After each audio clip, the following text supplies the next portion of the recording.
Livre Audio est un podcast indépendant qui vous propose chaque semaine un minimum de 2 récits, romans, nouvelles, contes ou histoires courtes, pour vous évader, redécouvrir de grands classiques ou de nouveaux auteurs. Si vous aimez ce podcast, merci de le soutenir en vous y abonnant, en le notant ou en le commentant sur la plateforme sur laquelle vous l'écoutez.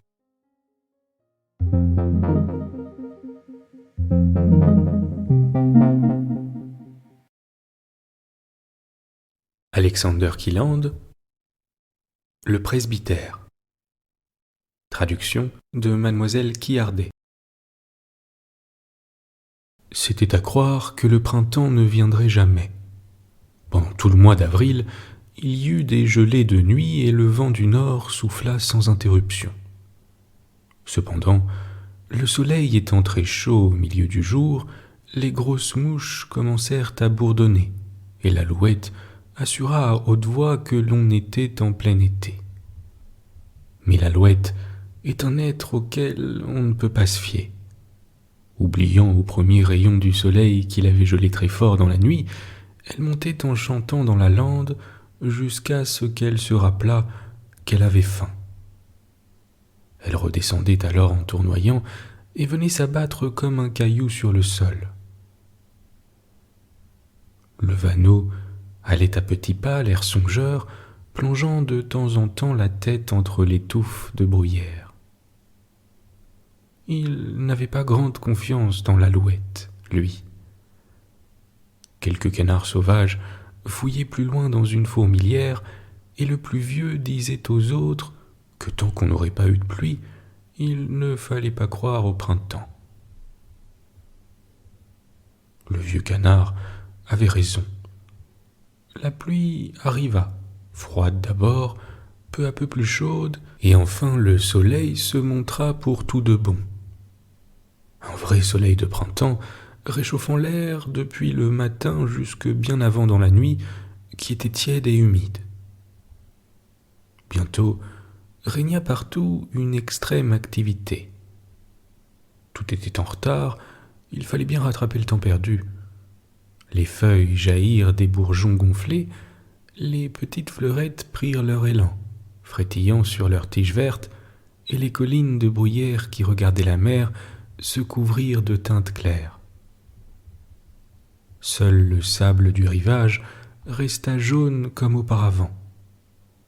Il n'a pas de fleurs pour se parer, il n'a que les touffes disséminées des herbes marines dont les longues tiges molles se courbent sous le vent.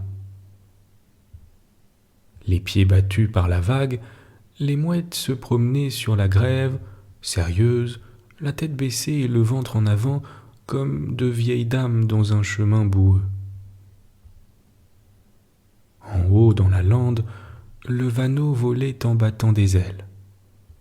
Le printemps était venu si soudainement sur lui qu'il n'avait pas eu le temps de trouver où faire son nid, et avait déposé ses œufs au beau milieu d'un champ.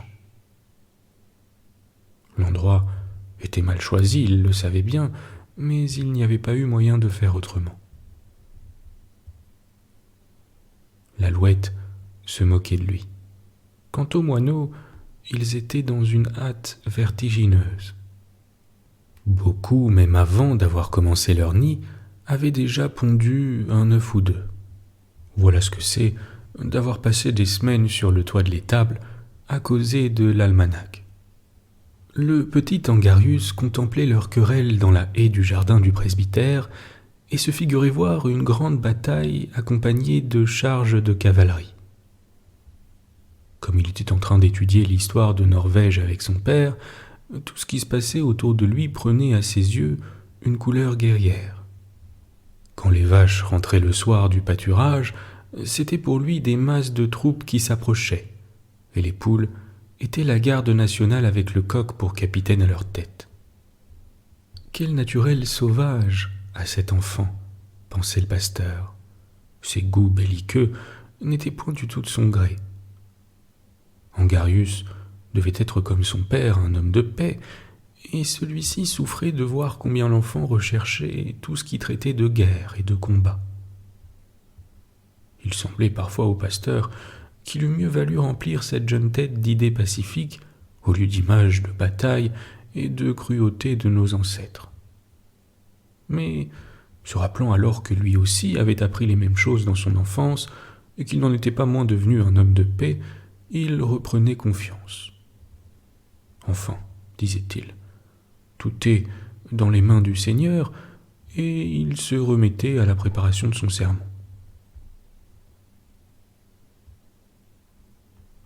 Tu oublies donc tout à fait le déjeuner aujourd'hui, père, dit une jeune fille à tête blonde qui se montra dans l'embrasure de la porte. Tu as raison, Élise. Je suis en retard, répondit le pasteur, qui la suivit dans la salle à manger. Il aurait été difficile de trouver des êtres mieux d'accord dans leurs idées et leurs sentiments, et plus infiniment unis que ce père et cette fille de 18 ans. Élise avait grandi sans mère, mais il y avait tant de douceur et de délicatesse féminine chez son père que la jeune fille éprouvait de cette perte plutôt une mélancolique tristesse que la douleur d'un deuil irréparable. Et à mesure qu'elle grandissait, elle remplissait de plus en plus pour le pasteur le vide que lui avait laissé la mort de sa femme. Toute sa tendresse, mêlée à tant de deuil et de regrets, il l'avait donnée à cette jeune âme féminine qui se développait dans ses mains, et sa douleur s'adoucissait, et le calme était rentré dans son cœur. Aussi était-il presque une mère pour elle. À son point de vue tranquille et pur, il lui apprenait à connaître la vie, et c'était la meilleure partie de sa tâche, de protéger cette jeune âme et de la défendre contre tout ce qu'il y a d'impur et de troublé dans le monde, qui le rend si difficile, si dangereux à traverser. Lorsque du haut de la colline qui dominait le presbytère, ils contemplaient ensemble la mer irritée, le pasteur disait à sa fille : « Vois, Élise, ainsi est la vie où s'agitent des enfants des hommes, que leur passion impure secoue ainsi que de fragiles esquifs pour recouvrir ensuite le rivage de leurs débris. Celui-là seul qui se fait un rempart d'un cœur pur peut braver l'orage, et les vagues impuissantes viennent se briser à ses pieds. » Élise se serrait alors contre son père. Elle se sentait si sûre auprès de lui. Il y avait tant de clarté dans ce qu'il disait que ses paroles brillaient devant elle comme une lumière, éclairant sa vie. Il avait une réponse à toutes ses questions. Rien n'était trop élevé pour lui, ni rien trop insignifiant. Ils échangeaient leurs pensées sans contrainte, presque comme frères et sœurs. Pourtant, il y avait entre eux un point obscur. Si sur tous les autres elle allait droit à son père, ici elle faisait un détour pour éviter quelque chose qu'elle craignait d'aborder. Elle connaissait la grande douleur du pasteur et savait quel bonheur il avait possédé et perdu.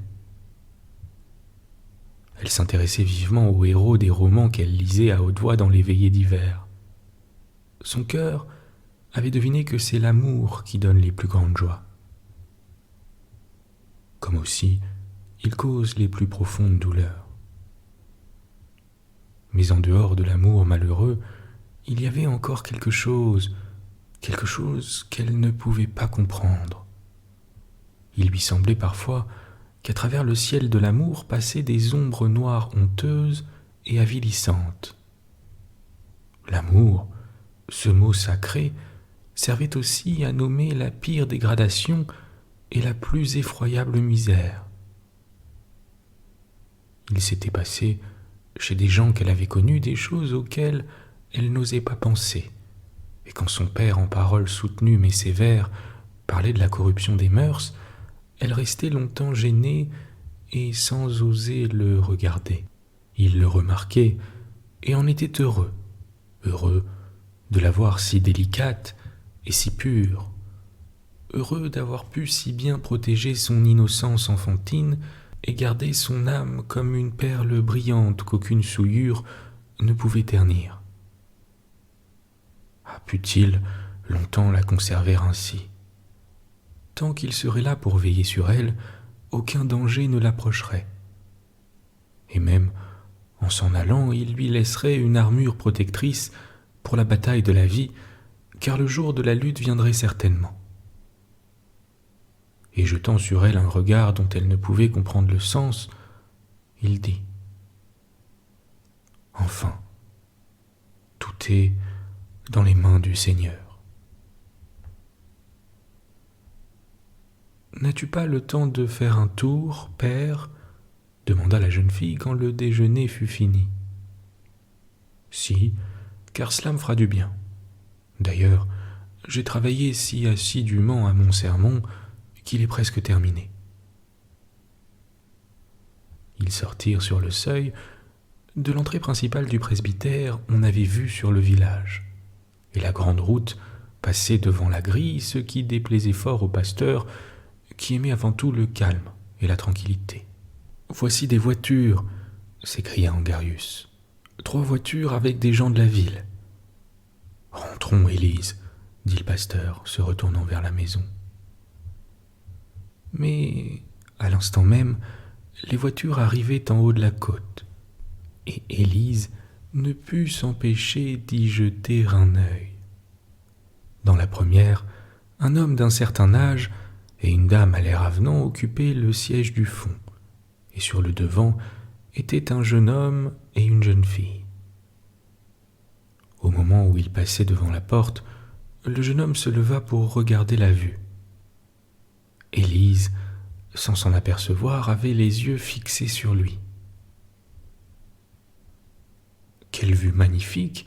s'écria-t-il. Le presbytère était situé sur une hauteur dominant la mer et d'où l'on découvrait un vaste horizon. Le vieux monsieur, au fond de la voiture, tendit légèrement la tête. « Oui, en effet, c'est très beau. Je suis heureux de voir que vous appréciez notre belle nature, monsieur Linsov. » Au même instant, le regard du jeune homme rencontra celui d'Élise, qui détourna vivement les yeux. Mais lui, arrêtant le cocher, s'écria « Nous descendons ici. »« Chut, dit la dame en souriant. C'est impossible, monsieur Linsov. C'est le presbytère. »« Et qu'est-ce que cela fait ?» dit gaiement le jeune homme.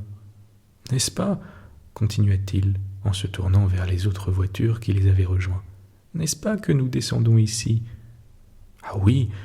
s'écria-t-on en chœur autour de lui.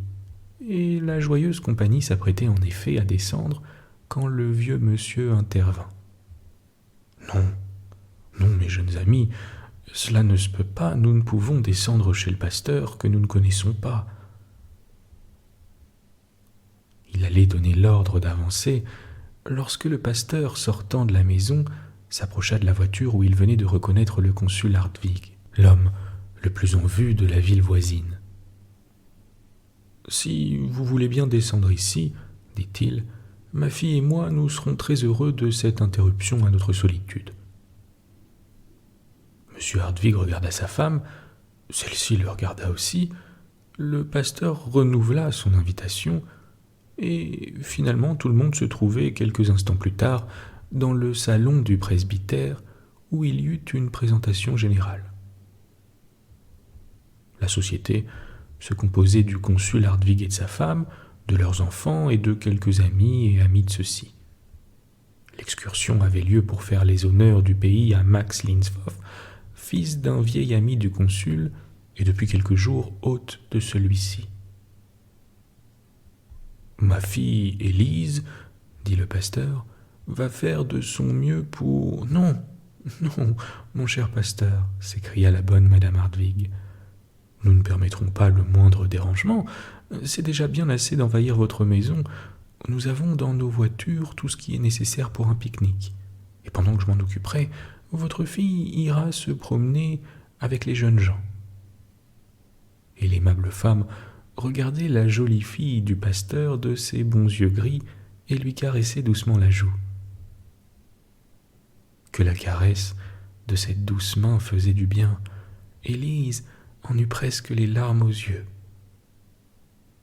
Elle restait là, immobile, comme si elle attendait que la dame étrangère la prît par le cou et lui murmurât des paroles qu'elle avait longtemps attendues. « Qu'y a-t-il d'intéressant à voir dans le voisinage ?» demanda la femme du consul. « Il y a une belle vue du haut de la colline, il y a aussi le rivage et la mer. »« Allez donc, dit madame Hartwig, menez-y tous ces jeunes gens-là. »« Si c'est mademoiselle Élise qui nous conduit, dit Max Linzow en s'inclinant respectueusement, j'irai au bout du monde. » Elle devint pourpre. Jamais on ne lui avait rien dit de pareil, et ce beau jeune homme incliné si profondément devant elle, et dont les paroles paraissaient si sincères, mais ce n'était pas le moment de s'arrêter à cette impression. Bientôt, toute la troupe fut dehors, Élise et Linzow en tête, se dirigeant vers le sommet, d'où l'on avait la plus belle vue. On traversa d'abord le jardin du presbytère, où des violettes croissaient en masse à l'ombre des grands arbres. C'était la mère d'Élise qui les avait plantées. « Ah, des violettes, quel bonheur !» s'écria l'aînée des demoiselles Hartwig. « Monsieur Linzow, cueillez-moi donc un bouquet. » Le jeune homme, qui depuis quelques instants s'évertuait à trouver le ton sur lequel on pouvait parler à Élise, crut remarquer que la jeune fille avait entendu avec déplaisir les paroles de mademoiselle Frédéric. « Les violettes sont vos fleurs favorites ?» lui dit-il à demi-voix. Surprise, elle leva les yeux vers lui. Comment pouvait-il savoir cela ? « Ne croyez-vous pas, mademoiselle Hartwig, reprit Max Linzow, ne croyez-vous pas qu'il vaudrait mieux n'en cueillir que ce soir ? Elle serait plus fraîche. »« Comme vous voudrez, » répondit brièvement celle-ci. « Elle les oubliera, probablement d'ici là, fit-il, paraissant se parler à lui-même. Mais Élise l'entendit et se demanda encore une fois quel plaisir il pouvait trouver à protéger ces violettes au lieu de les cueillir pour la belle demoiselle. Après avoir admiré quelque temps la vue splendide qu'ils avaient sous les yeux, ils descendirent la colline par un sentier qui menait à la mer. La conversation s'était animée. Tout d'abord, Élise s'était sentie un peu dépaysée. Il lui semblait que ces gens de la ville parlaient une langue inconnue. Parfois aussi, elle trouvait qu'ils riaient pour des riens, et elle, de son côté, avait souvent envie de rire de leurs étonnements et de leurs ignorances. Mais peu à peu, elle fut plus à l'aise et se mit à rire et à causer librement comme les autres. Elle était loin de s'apercevoir cependant que les jeunes gens, Max Linzow spécialement, s'occupaient beaucoup d'elle, pas plus qu'elle ne remarquait que les mots un peu aigres qui s'échangeaient entre eux à son sujet. En quittant la plage, Élise, pour abréger la route, prit un sentier à travers les fondrières, sans réfléchir que les dames de la ville ne savaient pas sauter les fossés comme elle.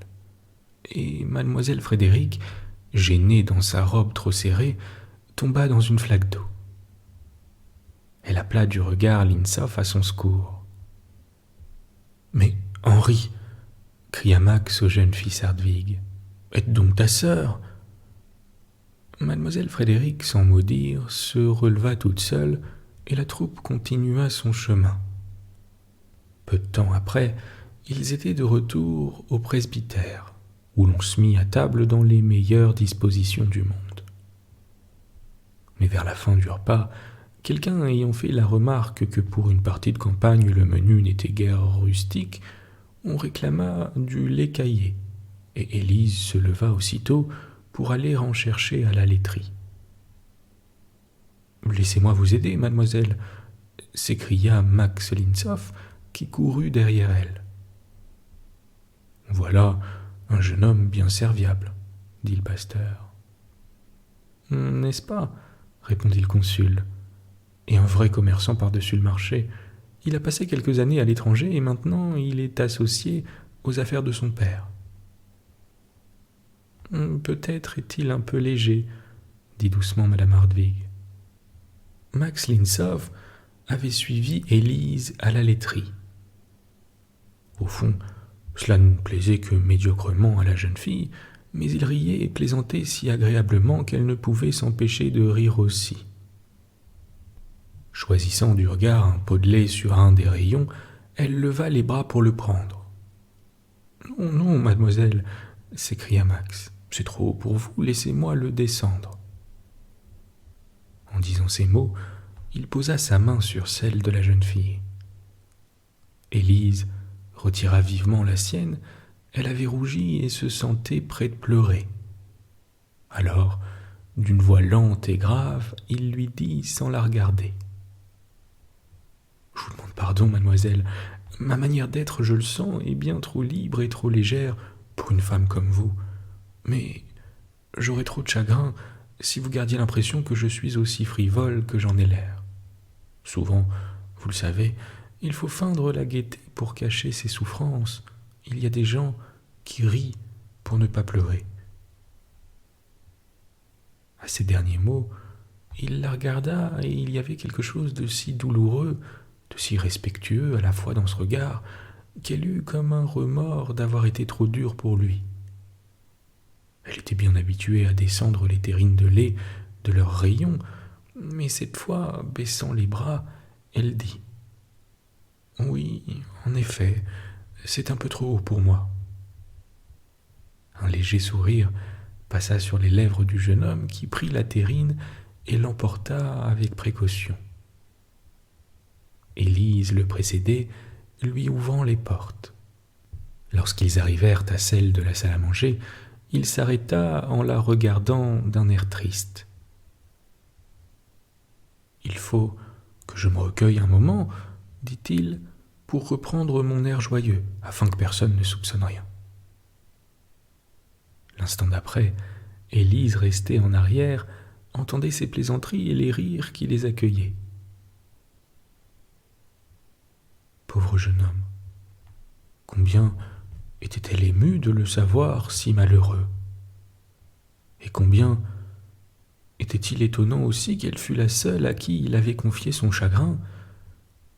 Mais quelle pouvait être cette douleur secrète? Avait-il lui aussi perdu sa mère, ou bien était-ce quelque peine plus lourde encore? Combien elle aurait voulu pouvoir le consoler. Quand Élise rentra dans la salle à manger, il était de nouveau le plus gai de tous. Une seule fois, en la regardant, il reprit cet air mélancolique et confidentiel qui la touchait au cœur. Enfin, l'heure du départ arriva. Au milieu des derniers après, Élise se glissa inaperçue dans le jardin. Elle voulait cueillir un bouquet de ces violettes pour la bonne madame Hartwig. « Mais, s'écria mademoiselle Frédéric, « mais mes violettes, monsieur Linsov, où sont-elles » Le jeune homme qui se demandait où était passée Élise eut soudain un trait de lumière. « Madame Hartwig, permettez-moi de m'éloigner un moment, je vais chercher un bouquet pour mademoiselle Frédéric. » Élise entendit des pas pressés qui s'approchaient. Elle eut le pressentiment que ce ne pouvait être que lui. « Ah, je vous trouve ici, mademoiselle. Je suis venue pour cueillir des violettes. » Elle se détourna légèrement sans répondre et se mit machinalement à en cueillir. « Voulez-vous m'en faire un bouquet » demanda-t-il timidement. « N'est-ce pas pour mademoiselle Frédéric ?» dit-elle. « Oh non, faites-le pour moi, supplia-t-il en se mettant à genoux devant elle. Sa voix était si douce, on eût dit celle d'un enfant qui implore. Elle lui tendit les violettes sans le regarder. Mais lui, se relevant vivement, la prit à la taille et la pressa contre lui. Elle ne fit pas de résistance et ferma les yeux. Alors, elle sentit ses baisers sur les yeux, sur les lèvres, en même temps qu'il murmurait son nom mêlé à des paroles ardentes. On appela de la maison. La lâchant brusquement, il s'éloigna en courant. Les chevaux piaffaient, le jeune homme sauta en voiture, mais dans sa précipitation, il laissa tomber son bouquet. Une seule violette lui resta dans la main. « Je ne puis cependant pas vous l'offrir, dit-il à mademoiselle Frédéric. « Non, grand merci, répondit celle-ci. Gardez-la en souvenir de votre extrême adresse. » En effet, vous avez raison, je la garde, répondit Max Linshoff avec le plus grand calme. Le lendemain, il retrouva à sa boutonnière cette violette fanée, coupant la tête d'un coup d'ongle et retirant la tige en dessous. « Tiens, fit-il, en se regardant au miroir avec un sourire. Celle-là, je l'avais presque oubliée. Il quitta le pays dans l'après-midi et l'oublia tout à fait. L'été arriva, amenant les longs jours chauds et les belles nuits claires. Sur la mer tranquille, la fumée des bateaux à vapeur restait longtemps suspendue, immobile, et les navires à voile passaient lentement, mettant presque un jour entier à disparaître de l'horizon. Il se passa quelque temps avant que le pasteur remarquât le changement qui s'était fait en sa fille. Cependant, il finit par s'apercevoir qu'Élise n'était plus la même. Elle avait pâli, se tenait beaucoup renfermée dans sa chambre et ne venait presque plus dans le cabinet de son père. Il comprit enfin qu'elle l'évitait.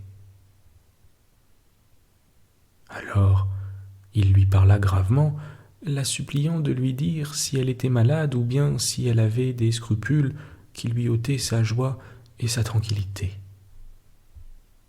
Elle se mit à pleurer sans répondre.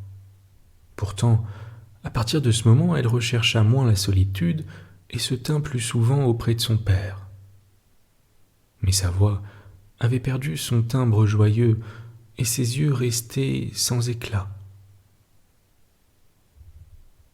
Le pasteur, alarmé, fit appeler le médecin. « Dites-moi, cher pasteur, » dit le vieux docteur après avoir examiné Élise, « votre fille n'aurait-elle pas eu quelque vive émotion, quelque peine secrète, quelque chagrin d'amour, pour dire le mot ?» Peu s'en fallut que le pasteur ne se sentît froissé. Supposez que sa fille, son Élise, dont le cœur lui était comme un livre ouvert, pût lui avoir caché un chagrin de cette nature, qu'elle pût avoir un chagrin de cette nature avec l'éducation qu'il lui avait donnée, être de ces jeunes filles dont la tête est remplie de rêves romanesques. D'ailleurs, elle ne l'avait pas quitté, comment aurait-il été possible? Non, non, cher docteur, le diagnostic vous fait vraiment peu d'honneur, conclut le pasteur avec son tranquille sourire. Après la visite du médecin, Élise se surveilla plus attentivement et redoubla de précautions pour avoir le même air qu'autrefois, car personne ne devait soupçonner ce qui était arrivé, qu'un homme étranger l'avait prise dans ses bras et lui avait donné des baisers, beaucoup de baisers. Chaque fois que cette scène se représentait à son souvenir, elle devenait pourpre de honte. Ce qui lui était arrivé, n'était-ce pas la pire des ignominies? N'était-elle pas plus coupable que ces malheureuses filles dont la chute lui avait toujours fait instinctivement tant d'horreur? Si elle avait pu interroger quelqu'un, se débarrasser du doute et de l'inquiétude qui la torturaient, savoir si elle avait encore le droit de regarder son père en face. Le pasteur continuait à lui demander de lui confier ce qui l'oppressait, mais quand elle regardait dans ses yeux clairs, dans son pur et lumineux visage, il lui était impossible d'aborder ce point honteux, épouvantable. Et elle ne pouvait que pleurer. Parfois aussi, elle pensait à la douce main de la bonne madame Hartwig, mais celle-ci était étrangère et éloignée. Il fallait donc lutter seul et en silence. Et lui Lui qui marchait dans la vie, le visage si joyeux et l'âme si triste, qui sait si elle le reverrait jamais? Et où se cacherait-elle si elle allait le rencontrer? Il était mêlé à tous ses doutes et à toute sa douleur, mais sans amertume ni rancune. Tout ce qu'elle souffrait l'attachait à lui davantage et il ne sortait jamais de sa pensée. Son souvenir l'accompagnait dans toutes ses occupations. 1000 endroits dans la maison, dans le jardin, avaient gardé sa trace. Elle le rencontrait à la porte, c'est là qu'il lui avait parlé pour la première fois. Elle n'était pas retournée au parterre de violettes, c'est là qu'il l'avait prise dans ses bras et qu'elle avait reçu ses baisers. Si le printemps avait été tardif, l'automne arriva de bonne heure. Un soir de la fin de l'été, il commença à pleuvoir, le lendemain il plut encore, enfin la pluie tomba sans interruption, les nuits devinrent plus fraîches et le froid se fit sentir. Sur les buissons et les arbres, les feuilles pendaient alourdies par la pluie, et quand la gelée les eut séchées, elles tombèrent en masse sur le sol au premier souffle du vent. Le fermier du presbytère, qui depuis longtemps avait rentré la récolte, se hâtait de battre avant que l'eau fût gelée, et le petit ruisseau de la vallée roulait une écume brune comme de l'écume de café. Se glissant entre les angles des bâtiments de la ferme, le vent soulevait la paille dans la cour. C'était déjà le vent d'automne, mais jeune, essayant ses forces. Plus tard dans l'hiver, quand ses poumons sont développés, c'est avec les tuiles des toits et les tuyaux des cheminées qu'il joue. Un moineau perché sur la niche des chiens, la tête enfoncée dans ses plumes, clignait des yeux, feignant de ne rien voir. Mais il avait parfaitement remarqué où l'on mettait le grain. Il était devenu raisonnable depuis le printemps. Il pensait à sa femme et à ses enfants et songeait qu'il serait bon de savoir où prendre pendant l'hiver. Le petit Angarus, tout réjoui, se préparait aux expéditions dans la neige. Déjà, il alignait des soldats de plomb et des canons sur les ruisseaux à moitié gelés, où la glace cédant peu à peu, toute l'armée disparaissait dans le fossé. Alors, c'étaient des hurrahs sans fin. « Que fais-tu donc » lui demanda le pasteur qui passait. « Je joue à la bataille d'Austerlitz » répondit Angarus rayonnant. Le pasteur poussa un soupir. Il ne comprenait pas ses enfants. En bas, dans le jardin, Élise était assise sur un banc au soleil. Elle regardait la lande encore couverte de ses fleurs d'un violet sombre et les champs teints des couleurs pâlies de l'automne. Les vanneaux se réunissaient en silence, se préparant au voyage, et les oiseaux de mer se rassemblaient pour partir ensemble. L'alouette même avait perdu courage et cherchait des compagnons de route. Seule la mouette, le ventre en avant, continuait à marcher tranquillement sur la plage. Elle ne s'en allait pas. Tout était si calme, l'air si amollissant et brumeux, couleurs et bruits disparaissaient au contact de l'hiver. Cela faisait du bien à Élise. Elle était si fatiguée que le long et morne hiver lui conviendrait. Le printemps, au contraire, lui faisait peur. Car au printemps, tout ce que l'hiver avait endormi se réveillerait. Les oiseaux reviendraient chanter les vieux chants avec des voix nouvelles, et là-bas, au pied de la colline, les violettes de sa mère refleuriraient, là où il l'avait prise dans ses bras et lui avait donné des baisers, beaucoup de baisers.